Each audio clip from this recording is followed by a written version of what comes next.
Public Information Officer. We appreciate everyone's support and attention to this press conference, and obviously your patience throughout the day as we've been trying to work on a fluctuating timeline as it relates to providing you with details about the unfortunate event this morning.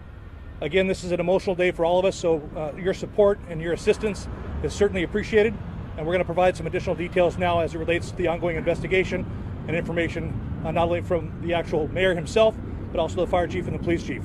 So without further ado, I'd like to introduce the Honorable Mayor Robert Garcia. Thank you.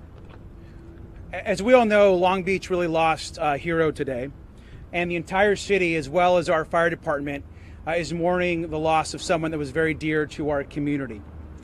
We all know that Captain Rosa was well loved in Long Beach amongst his peers, but also in the community as well. And so our hearts, our love, and our prayers go to his family and, of course, all of his friends and the department.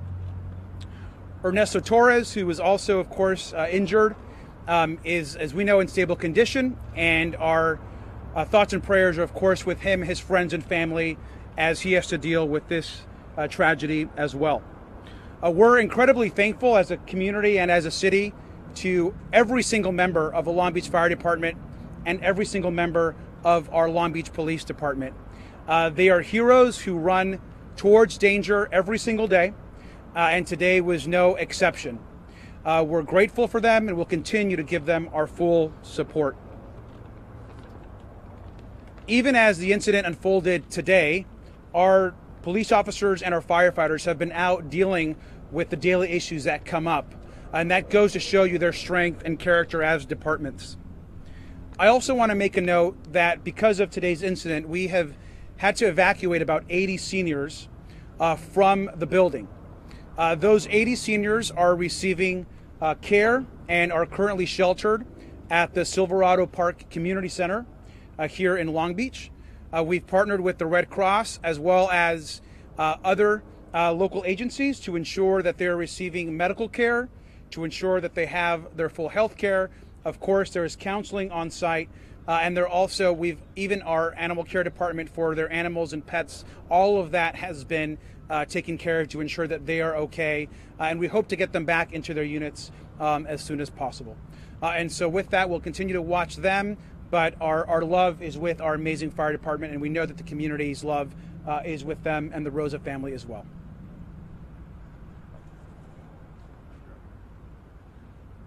Thank you. I'm Mike Darian. I'm the fire chief of the Long Beach Fire Department, and I want to go back over some points that I put out this morning, but just to reiterate the timeline, how we got to this point today.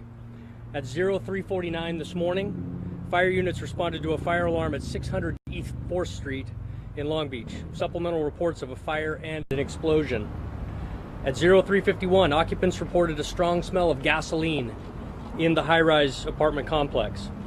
As fire units made their way to the third floor to the reported location, it was noticed that the windows had been blown out of the affected unit. The sprinklers in the building had been activated, and units were working to address water flow and had fire knockdown at 03:59 hours. At 04:08 hours, there were reports of shots fired. 2 firefighters were shot. Both were transported to St. Mary Medical Center to be evaluated. Captain Dave Rosa, a 17-year veteran with the Long Beach Fire Department, died from his injuries he sustained while responding to that fire. Captain Rosa is survived by his wife and his 2 sons, aged 25 and 16. Captain Rosa's last assignment was at Fire Station 10 in central Long Beach. Captain Rosa's body was escorted to the LA County Coroner's Office, and I want to take a moment to thank the men and women of both the Long Beach Fire Department, the Long Beach Police Department, California Highway Patrol, our sheriffs, and our partner fire agencies throughout the Southern California region that came out en masse to pay respect to Captain Rosa as he made his final transition to the coroner's office. It's important to note, firefighters across the region, across our state, and across our country right now are putting themselves in harm's way in service to their community. Captain Rosa answered that call this morning of service to his community, and he paid the ultimate sacrifice in doing so. I don't think we should ever lose sight of the fact that the men and women of law enforcement and the fire service are constantly at risk. Today's a tough day for the men and women of the Long Beach Fire Department. We're in mourning. But as I say that, even though we have men and women on fire engines right now that are in mourning, they continue to go to work and respond to calls for service, putting themselves in harm's way in service to the members of this community. I do want to take a moment to thank the citizens of Long Beach. I want to thank the mayor, the city council for their outpouring of love and support. I want to thank the citizens or the residents of this community that turned out en masse to pay respect to Captain Rosa as we transferred him up to the coroner's office. We have activated our memorial management team. There will be more information regarding memorial services for Captain Rosa in the coming days. And I'm happy to report that firefighter Ernesto Torres, who was also struck with gunfire this morning responding to that call, is expected to make a full recovery. He was also transported to St. Mary Medical Center where he received the treatment he needed. With that, I want to turn it over now to Police Chief Robert Luna, who's going to talk about the open investigation.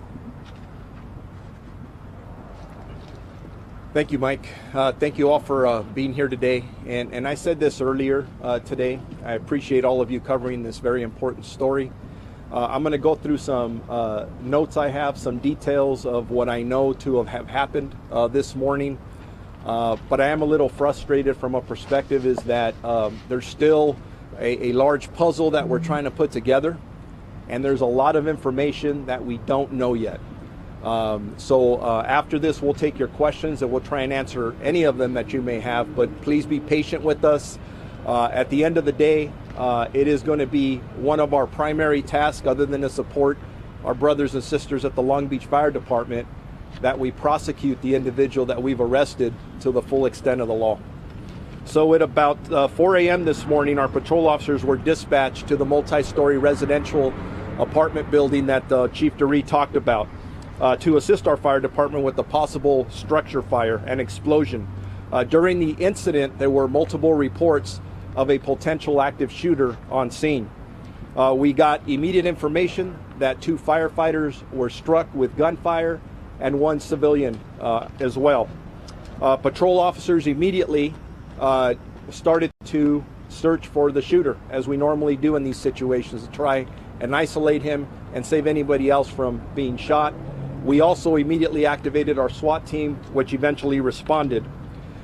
During this search, not only were there Long Beach police officers searching throughout this very large building, looking for additional victims, putting their safety at risk, but we were with Long Beach firefighters who, again, they knew what had just happened, but they didn't hesitate. Everybody went back in looking for additional victims.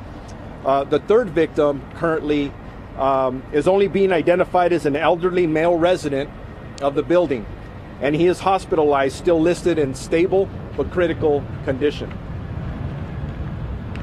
A person of interest was initially detained at the scene and transported to police headquarters for questioning, and subsequently he was arrested.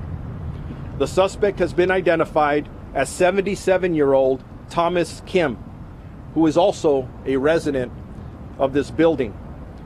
He has been booked for murder, 2 counts of attempted murder, and arson, and is currently being held on $2 million bail.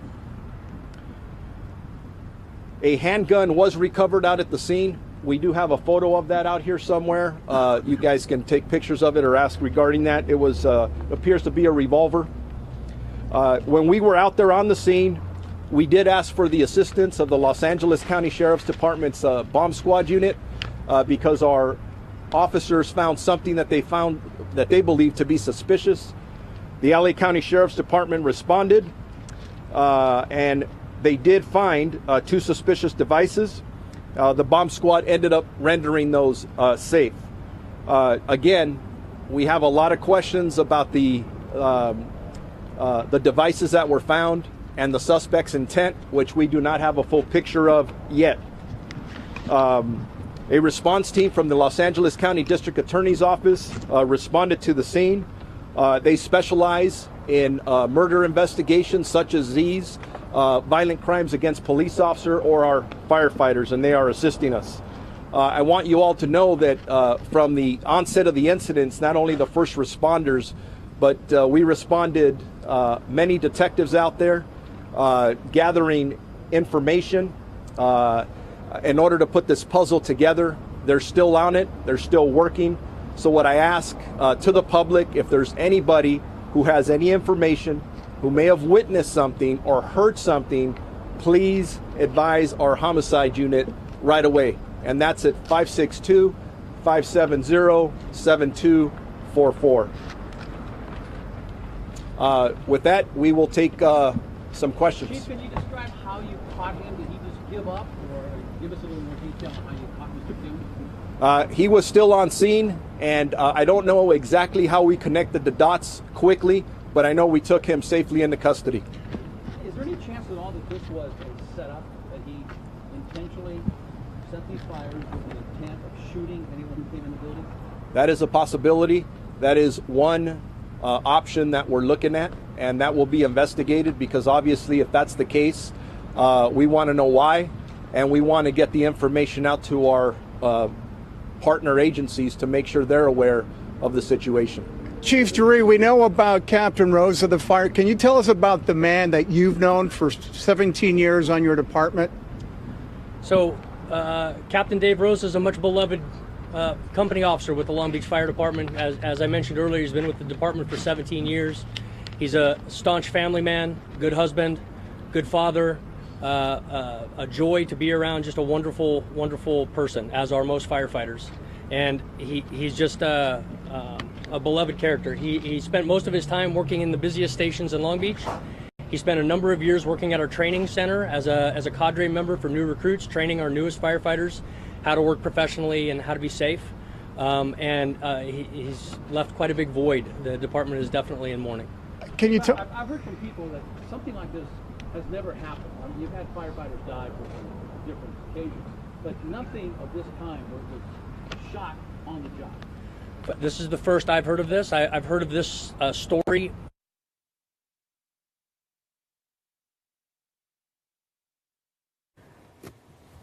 All right, you've been listening to a news conference from Long Beach. You've heard from the Long Beach Fire Chief, Mike Dury, and Long Beach Police Chief Robert Luna on the death of Captain David Rosa. He was a 17-year veteran of the department, leaving behind a wife and his 2 sons. Also a second firefighter that was treated and released, Ernesto Torres. He was a 10-year veteran. He is a 10-year veteran, suffered a graze wound, and also the citizen that was injured in that apartment complex or that facility in his 60s. We're going to go back and see if we can hear more. That's something that we're looking into, and the detectives are still working it right now as we speak. Chief, you live alone, I take it? You have the family there with him, or by yourself? I don't have that information just quite yet. So there was a third person involved. Was he a resident on the same floor? How exactly was he involved, and what's his condition right now? He's currently at a local hospital in critical but stable condition, and he was a resident, but I can't tell you right now off the top of my head where exactly in the building he resided. How was he involved in this whole thing? We're still trying to determine that. So, he enters the building.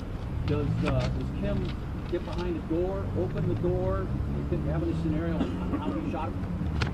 That's all the puzzle we're trying to put together. We're looking at all the evidence, we're taking witness statements, and we're putting everything together. It's too premature to talk about exact details in that nature yet. There's no doubt in your mind, and the evidence shows that he set the fire for the purpose of bringing the firefighters into the building. Preliminary evidence and witness statements do point us in that direction. Chief, To be clear, the explosion occurred in his unit, and suspicious devices were also found in his unit. Yes. Chief Darian, what have you been able to tell the men and women of your department to just move forward from here after what happened this morning?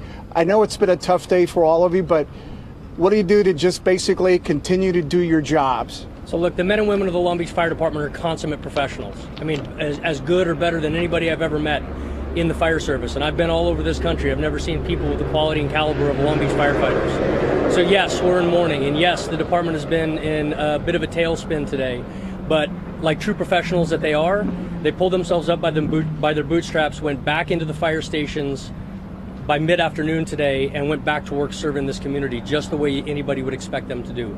So we will continue to work with our firefighters to ensure that as they have issues come up, if they need assistance in any way, peer counseling or support, we have mechanisms in place to do that.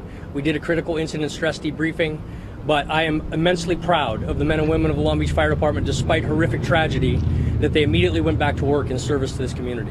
Kim's apartment is on the first, second floor, or do you know?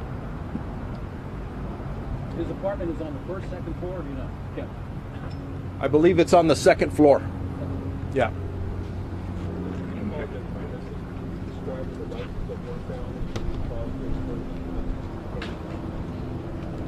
You know, we're going to go ahead and conclude the press briefing right now. Our other PIOs will be available for additional interviews or questions you may have. And certainly we've provided you with as much information as we have at this point in time, and we'll continue to provide you with additional details as they become available. Continue to follow us at LBFD on our Twitter account for those details. We'll provide you with additional information as it relates to the pending memorial service and additional details relating to additional support for the family and how you can make donations or other things that you might be able to do to support us during this time. But again, I have to tell you, we cannot express our sincere appreciation, our thanks to our community members at large, our local agencies, for all the support they continue to provide during this difficult time for us. So we appreciate your support, we appreciate your assistance, and we'll continue to provide you with details as they become available. Again, thank you very much for your time. Picture of the gun? We'll distribute that, and again, as I've also distributed that file photo for firefighter Nestor Torres, was also sent out on our Twitter account, so you can utilize that file photo for your updates as well. You have been listening live to a press conference in Long Beach on the tragic situation, the murder of a fire captain. It's a terrible situation. We will continue to follow this as information continues to come in. There is the weapon that was recovered on scene, described as a revolver used, believed by a 77-year-old suspect, Thomas Kim, who was a resident at that apartment building in Long Beach. He has now been booked on murder charges, 2 counts of attempted murder, and 1 count of arson, which leads police to believe that he set the fire and subsequent explosion that took place, and then opened fire on those firefighters as they responded. Being held on $2 million bail. We'll continue to follow this tragic story, keep you updated as we hear more information. We're going to take a quick break, and we'll be right back.